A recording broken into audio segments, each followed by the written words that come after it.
শত শত মায়ের বুক খালি করলো, আমাদের বোনদেরকে বিধবা বানালো, সন্তানদেরকে এতিম বানালো।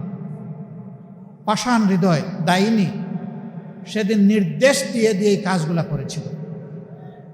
কিন্তু আল্লাহর রহমত, তৎকালীন খুনি স্বরাষ্ট্রমন্ত্রী বলছে কি, চালাইতে পারো না? কয়ে স্যার, যেটারে গুলি মারি এইটাই পড়ে, বাকিটা তো দাঁড়ায় থাকে, নড়ে না। That was the scenario. প্রত্যেকটা মানুষ রাস্তায় নেমেছিল, আমি শহীদ হয়ে যাব, আমার লাশ ফিরবে, কিন্তু বিজয় হাতে না নিয়ে আমি ফিরবো না, পালাবো না। যেই ছেলেটা উত্তরার রাস্তায় পুলিশের দিকে তেড়ে গিয়েছিল, বয়স মাত্র 7 বছর, আশপাশের সাংবাদিকরা তাকে সামলানোর চেষ্টা করেছে, তাদের বগলের তল দিয়ে সে ক্রস করে গিয়ে পুলিশকে আঘাত করেছে, বলেছে তুই খুনি, তুই আমার ভাইকে হত্যা করেছিস। এই 7 বছরের বাচ্চাকে এই কারেজ কে দিল? আল্লাহ তাআলা দিয়েছে। ছেলেটা পরে শহীদ হয়ে গেছে। সম্মানিত সুধী মণ্ডলী, এই আন্দোলনে যারা অংশগ্রহণ করে জীবন দিল তারা সবাই ছাত্রও ছিল না, অনেকের এই বয়সটাও ছিল না, সরকারি একটা চাকরি পাওয়ার কোনো আশা ছিল না। তো এরা নেমেছিল কেন? যাদের কোটার জন্য আন্দোলন শুরু করেছিল তাদের না হয় একটা কথা আছে যে তাদের অধিকারের জন্য, সার্ভিসে ঢোকার জন্য, তাদের অধিকারের জন্য লড়াই করেছে। কিন্তু বাকিরা, এই আন্দোলনে আমরা চেষ্টা করেছি গড়ে গড়ে যাওয়ার। আমরা যেটুকু তথ্য উপাত্ত পেয়েছি, এর মধ্যে শ্রমিক সমাজের লোক হলো 48%, শুধু শ্রমিক। এরা অতি সাধারণ শ্রমিক, অতি নিম্ন আয়ের মানুষ। 32% ছাত্র। সেই ছাত্র বলতে শুধু ইউনিভার্সিটি আর কলেজের ছাত্র না, মাদ্রাসারও ছাত্র এখানে আছে। ছাত্র বলতে যা বোঝায় সবাই, আলিম উলামা আছেন, ব্যবসায়ী আছেন, সাধারণ মানুষ আছেন, রাজনৈতিক কর্মী আছেন, সবাই মিলেই শহীদ হয়েছে। এত এত শহীদের ভার আমাদের কাঁধের উপর, আমরা ভুলে গেলাম কিভাবে এত তাড়াতাড়ি। এখানে মাহমুদুর রহমান ভাই আক্ষেপ করে বললেন, এক সময় তো আমরা একই সাথে চলছিলাম, কিন্তু এখন যেন মনে হচ্ছে যে পরস্পরের শত্রু হয়ে গেলাম। উনি সবাইকে নিয়ে চলেছিলেন। আমি ওনাকে বলবো, হ্যাঁ আপনি আবার উদ্যোগ নেন, আমাদের দোয়াও পাবেন, সমর্থনও পাবেন ইনশাআল্লাহ। আমরা একটা ঐক্যবদ্ধ জাতি চাই, আমরা ফ্যাসিবাদের বিরুদ্ধে ঐক্য চাই। তবে কথা পরিষ্কার, আমার সন্তান যে কাজ করলে বীর, অন্যের সন্তান সেই কাজ করলে বীর, স্বীকৃতি দিতে হবে। আমার সন্তান অন্যের সন্তান যে কাজ করলে আমি তাকে সন্ত্রাসী বলবো, আমারটাও করলে তাকেও সন্ত্রাসী বলতে হবে।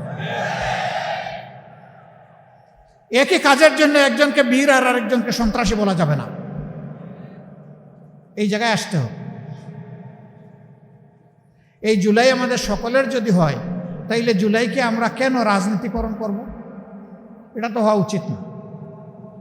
দুপুরেরটা আপনারা শুনেছেন, বিকালের আরেকটা আপনারা শুনেন নাই। সেখানে আমি আরেকটা এম্বারেসিং সিচুয়েশনে পড়েছিলাম। কিন্তু দুপুরে একটা ঘটনা ঘটেছে, আমি আরেকটা সিন ক্রিয়েট করি, এটা আমি চাই নাই বলে সাময়িকভাবে আমি হজম করেছি, সাথে সাথে এরপরে আবার যেখানে প্রতিবাদ করার সেখানে করেছি।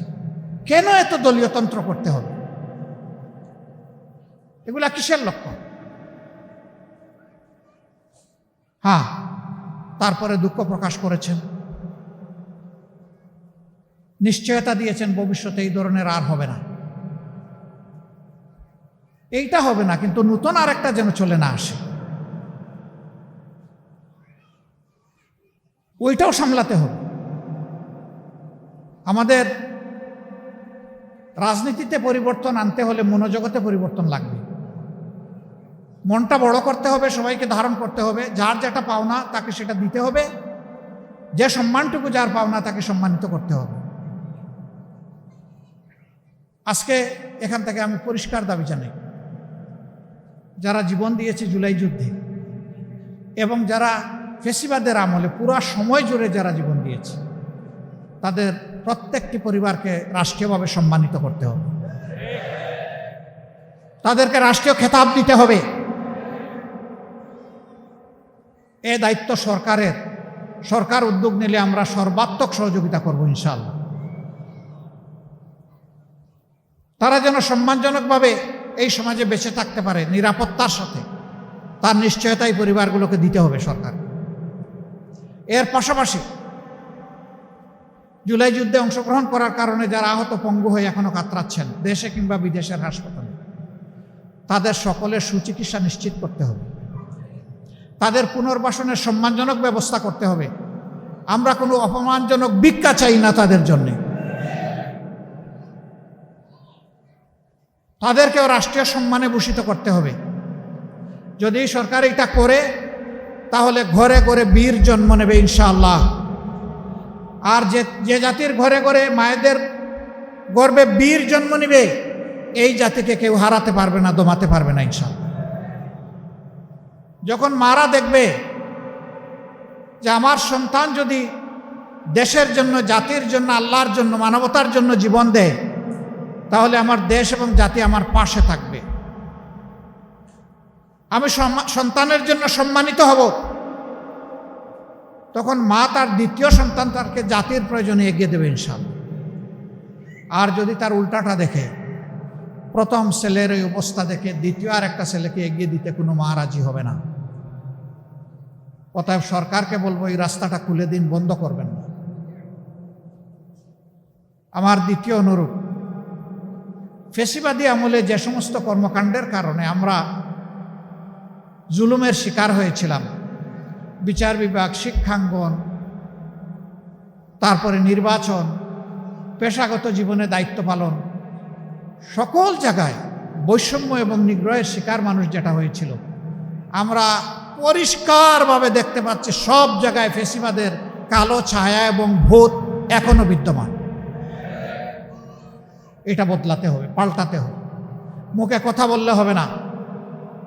আমি আজকেও বিকালের এই সমাবেশে বলেছি, রাজনীতিবিদরা বড় গলায় বলেন আমার চেয়ে দল বড়, আমার দলের চেয়ে আমার দেশ বড়, কিন্তু কার্যত আমল করতে গিয়ে তার উল্টাটাই আমরা দেখতে পাই।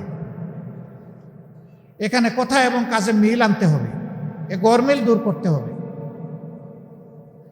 আপনারা যারা এসেছেন, দেশের ৭২ ভাগ বাজেট খরচ হয় আপনাদের হাত দিয়ে।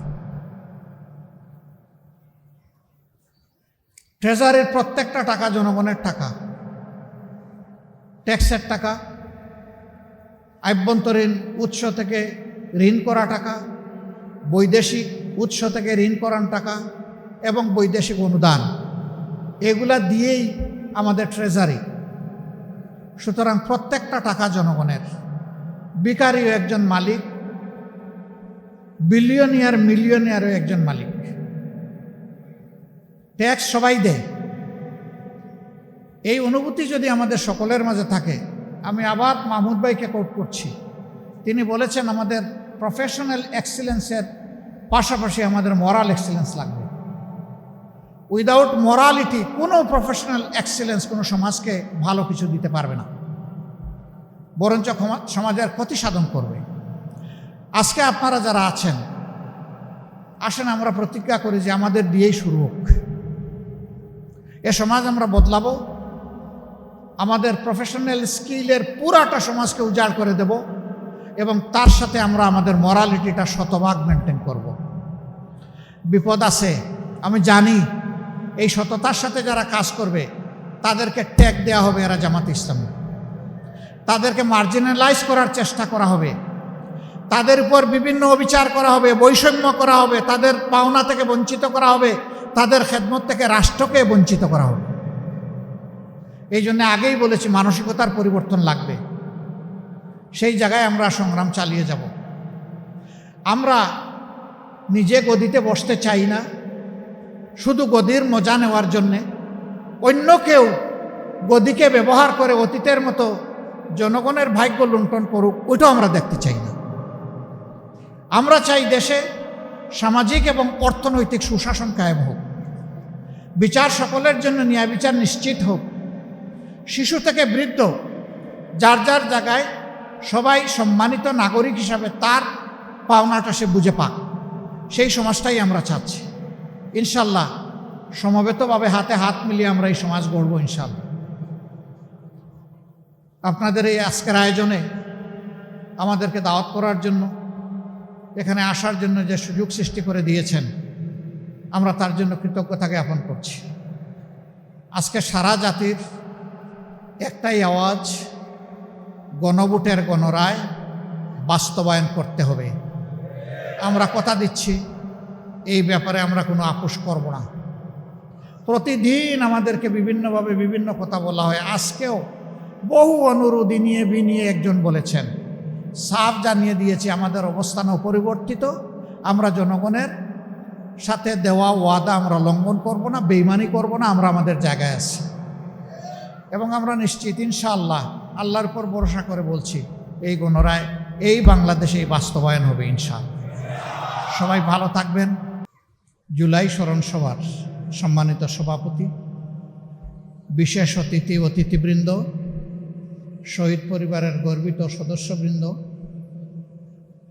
সম্মানিত প্রকৌশলী এবং আর্কিটেক্টসবৃন্দ, সুধীমণ্ডলী এবং গণমাধ্যমের সম্মানিত সহকর্মীবৃন্দ। গণমাধ্যমের সম্মানিত সহকর্মীবৃন্দ এই কারণে বললাম যে আমিও একটা ছোট্ট গণমাধ্যমের আমার হাত দিয়ে তৈরি হয়েছিল এবং আল্লাহ এখনও বাঁচিয়ে রেখেছে। আমি আপনাদেরই একজন, এই জন্যই সহকর্মী বলব। আমি আমার বক্তব্য শুরু করার আগে আমি জানতে পারলাম যে এখানে জুলাই যুদ্ধে যারা ইঞ্জিনিয়ারদের মধ্যে শহীদ হয়েছেন তাদের 16টি পরিবার এখানে উপস্থিত আছে। সেই পরিবারের একজন শিশুকে আমি স্টেজে আসার জন্য অনুরোধ করব। কেউ একটু এগিয়ে দেন। শহীদ পরিবারের কোনো শিশু এখানে উপস্থিত থাকলে একটু আসেন। একজন শিশু আসো, আসো, সন্তান হলেও হবে, তুমি আসো। ইউ প্লিজ কাম।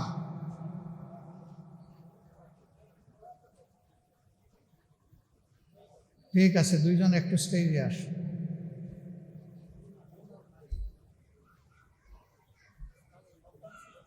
ওয়ালাইকুম আসসালাম। ঠিক আছে, ছোটই আমার দরকার ছিল, অসুবিধা নেই। আমি কেন তাদেরকে কষ্ট দিলাম? একটু আগে এই সম্মানিত পেশাজীবীদের নেতা, দীর্ঘদিন যিনি এই অঙ্গনকে নেতৃত্ব দিয়েছেন, ঐক্যের নেতৃত্ব, জনাব ইঞ্জিনিয়ার মাহমুদুর রহমান সাহেব, তিনি বলে গেছেন জুলাই না হলে আজকে এই আয়োজন আমরা করতে পারতাম না, এখানে আসতে পারতাম না, কথা বলতে পারতাম না, আমিও বিরোধী দলীয় নেতা হতে পারতাম না, আজকের এই আয়োজনের প্রধান অতিথি হতে পারতাম না। সুতরাং যারা জীবন দিয়ে জুলাই এনে দিয়ে গেল, আমরা তাদের কাছে ঋণী। এই কারণেই আমি ডেকেছি যে আমার গলায় এই যে বেশটা পরিয়ে দেওয়া হয়েছে, এটি তাদের ত্যাগের ফসল। আমি এই বেশটা তারই এক সন্তানকে পরাই দিলাম।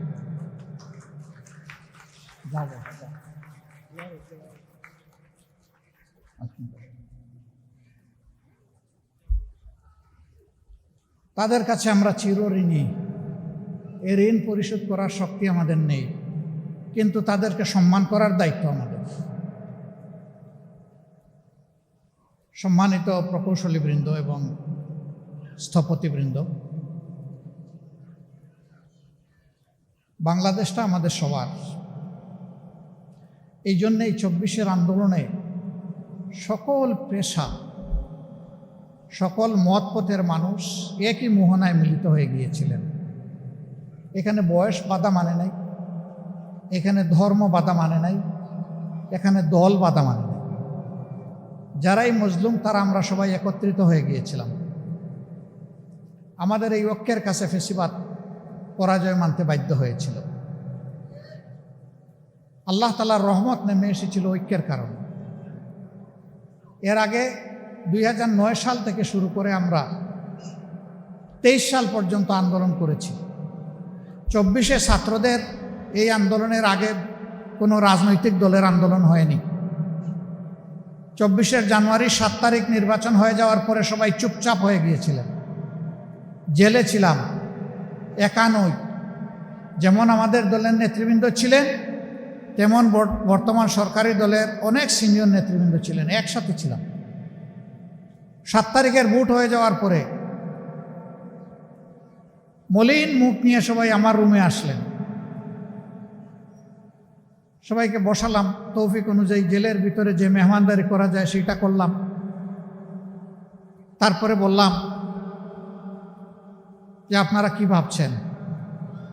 তাদের বক্তব্য ছিল সহজে কিছু হবে না, 2041 সালকে সামনে রেখে আমাদেরকে পরিকল্পনা নিতে হবে, কৌশল নির্ধারণ করতে হবে। বললাম কেন, এর আগে নয় কেন? বললেন কোনো লক্ষণ দেখছি না। দফায় দফায় অনেক আন্দোলন করেছি, রক্ত দিয়েছি, জীবন দিয়েছি, আয়নাগরের সঙ্গী হয়েছি। তখন আয়নাগর ছিল না, গুমের কথা বলেছেন। আয়নাগর শব্দটা পরে আবিষ্কার হয়েছে। যে আমরা এগুলা সব কিছুর পরে আমরা ব্যর্থ হয়েছি, আমরা ফেসিবাদকে সরাতে পারিনি, হটাতে পারিনি। আর ওরা 41 সালের কথা বারবার বলছে, তারা সম্ভবত সেইটাই ধরে রাখবে। আমি বলেছিলাম আশাবাদী হন, আল্লাহর রহমত কখন কিভাবে নেমে আসে আল্লাহ তাআলাই ভালো জানেন। আমার কথায় দেখলাম কেউ আস্থা আনলো না, খুশি হলো না, তাদের এক্সপ্রেশনে কোনো পরিবর্তনও দেখলাম না। এই লোকেরাই যখন 5 তারিখের ঘটনা ঘটল, তখন কেউ কেউ পাশাপাশি বসেছে। একজন জিজ্ঞেস করলেন কি হলো? আমি বললাম আপনিই বলেন কি হলো। বলে দিস ইজ মিরাকল। এইটাই আল্লাহর প্রতিশ্রুতি বাস্তবায়ন এবং মজলুমদের জন্য আল্লাহ তাআলার পক্ষ থেকে সাহায্য উপহার। আসলে আমাদের কারো আন্দোলনে কিছু হয়নি, আল্লাহ তাআলার রহমতের ফলেই হয়েছে, এটা প্রথমে স্বীকার করতে হবে। 2 নম্বর হচ্ছে, অবশ্যই আল্লাহ তাআলা সেই জাতিরই ভাগ্যের পরিবর্তন করে দেন যে জাতি নিজের ভাগ্যের পরিবর্তনের চেষ্টা করে। এটা কোরআনের আয়াত, আমরা সবাই জানি। এখানে যদি যুব সমাজ জেগে না উঠত, and do it or die, এই কর্মসূচিতে না যেত, আর আমরা যদি সবাই মিলে তাদের পাশে না দাঁড়াতাম, তাহলে এই আন্দোলন শুধু নিশ্চিহ্ন হতো না, এই ছেলে মেয়েগুলা নিশ্চিহ্ন হয়ে যেত। আল্লাহ তাআলা রক্ষা করেছেন। যা 2 তারিখ দিবাগত রাত্রের একটা অভিজ্ঞতা বলি। 3:30টার সময় একটা ফোন রিসিভ করলাম। দেখলাম যে এখানে যার ফোন রিসিভ করলাম মনে হলো তার আশেপাশে আরও কিছু লোক আছে। আমি কোনো কিছু জিজ্ঞেস করার আগে জিজ্ঞেস করলাম তোমরা এখানে কয়জন? বললো অল টুগেদার আমরা 12 জন। আমি একটু বিরক্ত হলাম, ধমক দিলাম যে এই ধরনের ঝুঁকিপূর্ণ সময়ে তোমাদের 12 জনকে এক জায়গায় থাকতে বলছে কে? খুব করুণ সুরে ছেলেটা আমাকে বলল, আমাদেরকে আশ্রয় দিবে কে? একথা বলে সে কেঁদে দিল। কে এই সময় আমাদেরকে আশ্রয় দিবে? মুহূর্তটা কেমন ছিল চিন্তা করেন। তারপরে আল্লাহ তাআলার সাহায্যে খুব দ্রুত পদক্ষেপ নিয়ে তাদেরকে 3 ভাগে ভাগ করে আমরা 3 জায়গায় পাঠানোর চেষ্টা করলাম। এরা মৃত্যুর প্রহরগণ ছিল, যে কোনো সময় তাদেরকে তুলে নিয়ে শেষ করে দেওয়া হবে। এটা 2 তারিখ, আগস্টের 2 তারিখ দিবাগত রাতের 3:30টার চিত্র। আল্লাহু আকবার। পরের দিন 3 তারিখ সেনাবাহিনীর সিনিয়র লোকদেরকে নিয়ে সেনাপ্রধান বসলেন। এই পরিস্থিতিতে আপনাদের কি পরামর্শ? আমরা যতটুকু জানতে পেরেছি ওখান থেকে জনপ্রত্যাশার আলোকে পরামর্শ প্রথমে আসে নাই। তারপরে তিনি নিয়ে বসলেন মিড লেভেল এবং জুনিয়র কমান্ডে যারা আছেন, তারা পরিষ্কার জানিয়ে দিল জনগণের বুকে আর আমরা গুলি চালাবো না। আশ্বস্ত হয়ে গেলাম যে ফায়সালা আল্লাহ তাআলার পক্ষ থেকে হয়তোবা হয়ে যাবে। বেপরোয়া সরকার 2 দিন পুরাপুরি ইন্টারনেট বন্ধ করে দিয়ে কিলিং মিশনে লিপ্ত হলো।